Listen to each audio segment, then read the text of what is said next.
Microsoft announced their new Surface Go tablet late last night. Is it going to be a good, inexpensive drawing tablet? Here's what we know.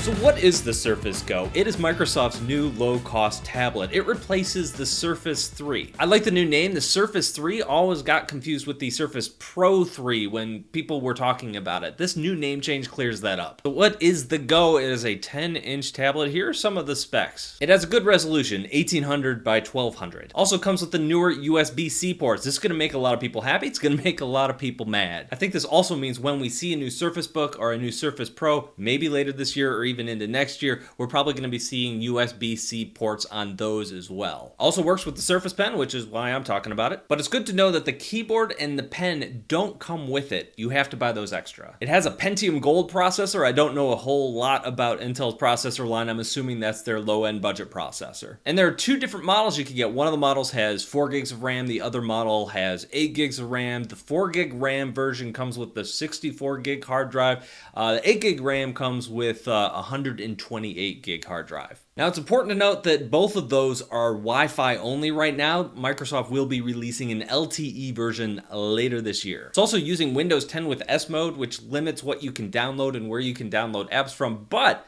good on Microsoft. Anybody who buys this is able to upgrade to the full Windows 10 for free. So those are the basics. Those are the specs. What do I think? What's my take on this in terms of drawing with it? Okay, so it's using the same Surface Pen that everything else that Microsoft is putting out is using. That's pretty good. We know what technology is there. There are good and bads to the pen.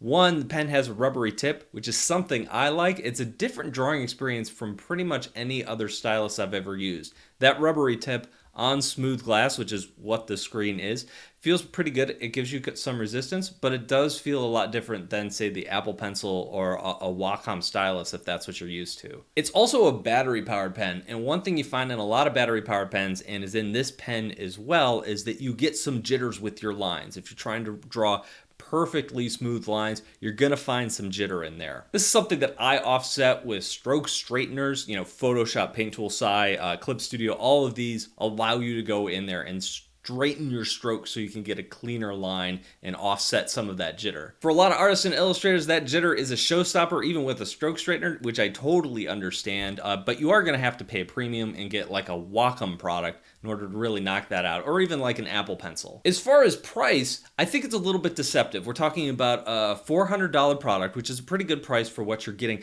However, that low end, that is a 4 gigs of RAM. That is not a lot of RAM. Also, a 64 gig hard drive is not a lot. I know Windows is going to take up a good chunk of your hard drive. It doesn't leave you a lot of extra space after that, especially if you load up any games or anything that's asset heavy or any large programs. The Adobe suite's going to suck up a ton of hard drive space. I know it's going to be tempting to go with a cheaper model here, but I wouldn't. I would definitely, if you're going to be drawing on this, you're probably going to want more RAM, especially if you're dealing with the larger files. I would definitely be looking at the 8 gig of RAM instead of the 4. The other thing to take into account is it's not just $400 you have to pay another $99 for the pen. Also, you're going to have to pay $99 for the extra keyboard as well. I think there's an upgrade keyboard version that's another $30-40 on top of that, like $130 instead of $100. But what you're looking at is an extra $200 to get the full thing. I know a lot of folks say, hey, you can use Windows without a keyboard, and you definitely can, but I think a lot of the Windows programs, especially the drawing programs, you're going to want those keyboard shortcuts. So you're not going to be getting the full, smoothest experience without a keyboard. Of course, you can bring your own Bluetooth keyboard. You can bring your own USB keyboard if you already have something like that. So there are some ways around it, but you should be expecting to spend more than just $400 to get out of the door with one of these things. Now, as far as performance goes, I'm kind of on the fence with this. Like I said, you really are going to want 8 gigs of RAM. I think if you look at this thing and you say, I just want to use it as a sketchbook, I just want something that I can take around with me.